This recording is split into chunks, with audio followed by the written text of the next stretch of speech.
We did a long drive for the Dewar Peninsula, right, Ed? Yeah, on the bus. I'll tell you something that struck me about the Algoma is it was a sports fishing town. Basically, they had a lot of tourists come, and a lot of that was built on the steelhead salmon, and steelhead salmon are not native to Lake Michigan. They were brought in um, to take care of the alewives. Basically, they were a scrub fish that was dying and coming up on shore.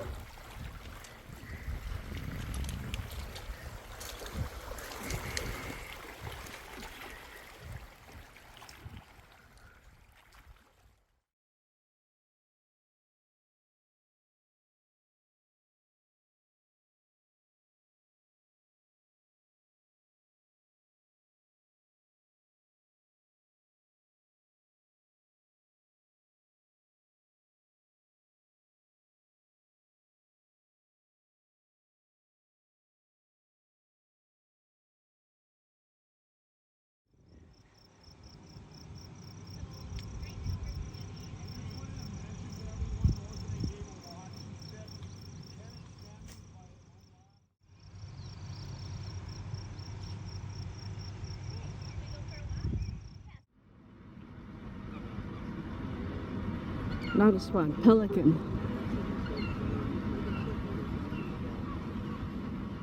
Pelicans in Lake Michigan. Smile. Hello. I think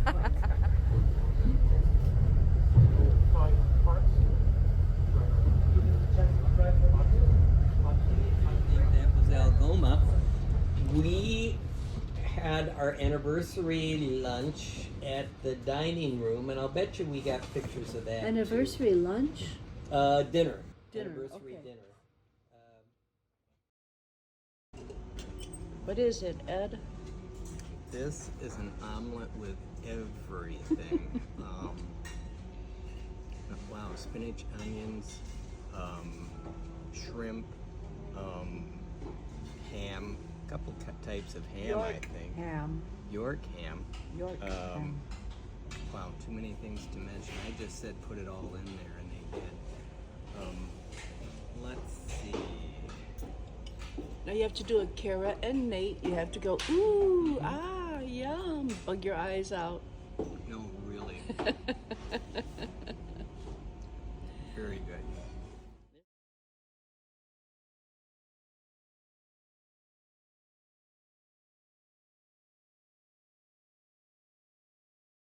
Again, there'll be boats buzzing in and out, people going fishing, but it's pretty common there.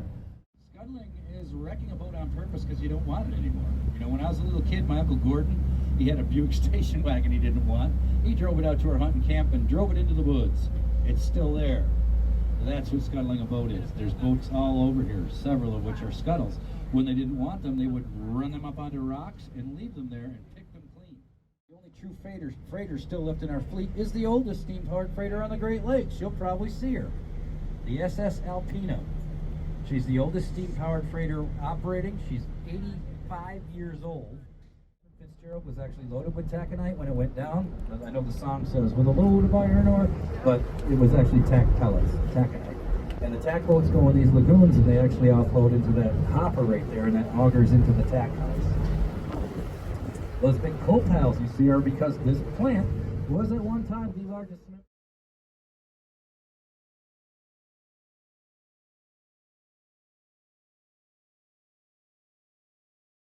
We went on this glass bottom boat tour, and the water had been stirred up so you couldn't see anything through the glass bottom. It was a really cool boat, and I liked taking pictures of the boat.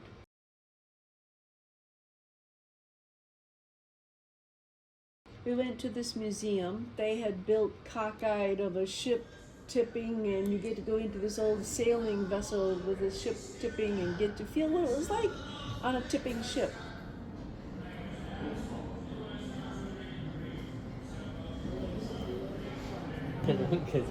And the thing is, they had voices and they had recordings, you know, people saying, batten down the hatches, you know, and the wind recordings going around in the back. For sure, but we got Well, because of the bad visibility, because of the bad air, they couldn't send our tender to get us, and like, we're stranded, we're shipwrecked. That was about it. That was exciting. I did think that was interesting that that all happened on the same day. Tour, and before we went into the museum proper, they had a presentation that they gave us about how they were working with different school systems to get kids interested in math and sciences, and they were taking kids out and coaching them into leading expeditions to find sunken ships. There was a lot of interesting stuff there at Alpena. I would be curious to go back.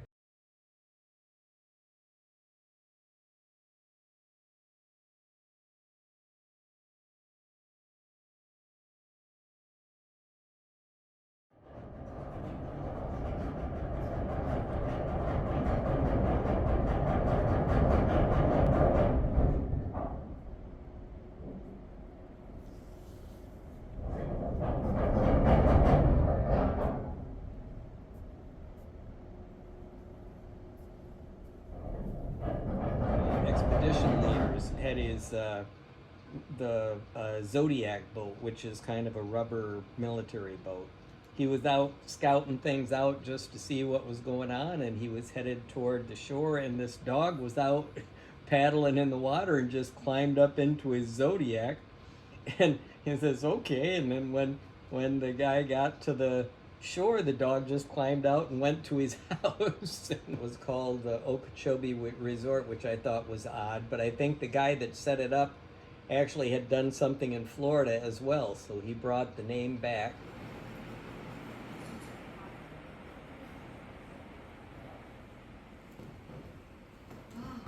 A lot of work went into that. If I don't get the reflection just right. You may be their only audience.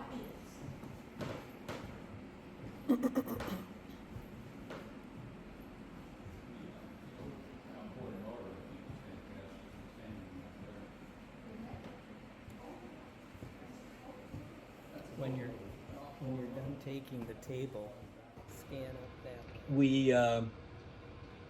We went to a lodge, they called it. It was kind of a gathering spot there for the people with rentals, and they had a bar there, and they had a place where you could just sit and relax and watch the fire. So that was kind of impressive. The floors where the cracks were in the wood, they had rope in those cracks, and that was instead of caulk or something, but it was to keep the seal there, which I thought was clever, and it was very nautical. See, I'm getting Sarah some stuffed animals. She wanted me to get her stuffed animals. Here's your stuffed animals, Sarah. No. And take that one home with you. Here's the one you like. I'll get you a still shot of this stuffed animal. There's the one I like.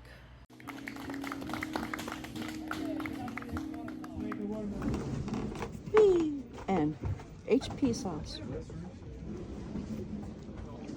So how does it taste, Linda? Can you use your words? Actually, the crew from the ship that came and set up a barbecue out there, and they were serving hamburgers and hot dogs, and different kind of drinks, of course, along with soft drinks. You could get those if you wanted. My folks had a couple of cottages at Howard's Point on Thornapple Lake, and this whole resort reminded me of a rich person's Howard's Point.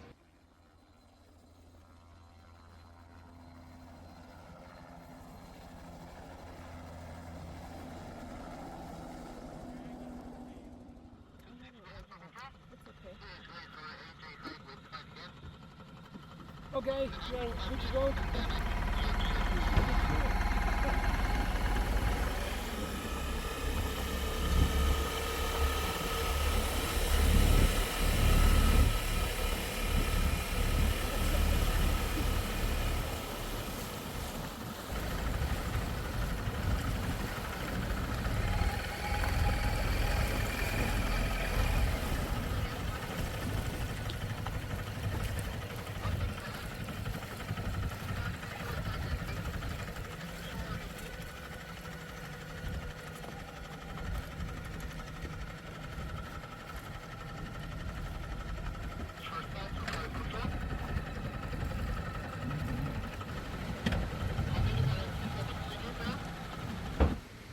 We need to go water skiing.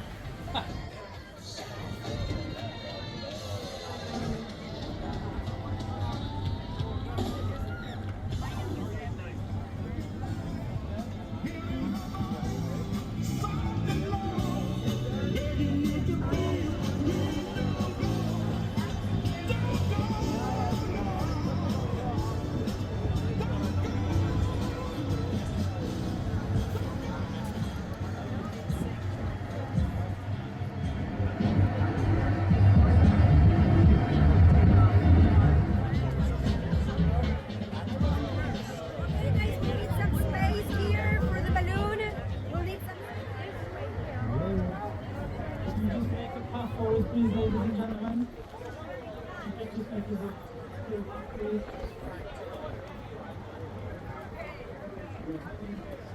10, 9, 8, 7, 6, 5, 4, 3, 2, 1, launch!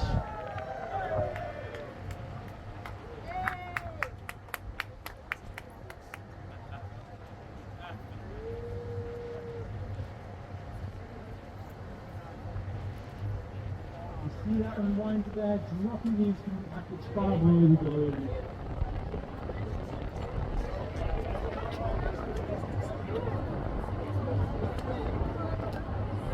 Yeah, so we're checking that as an expanded burst, it does. It will get much, much bigger than it is currently. And how high does it go? What about varies on each launch? And we can expect it to 30 kilometers.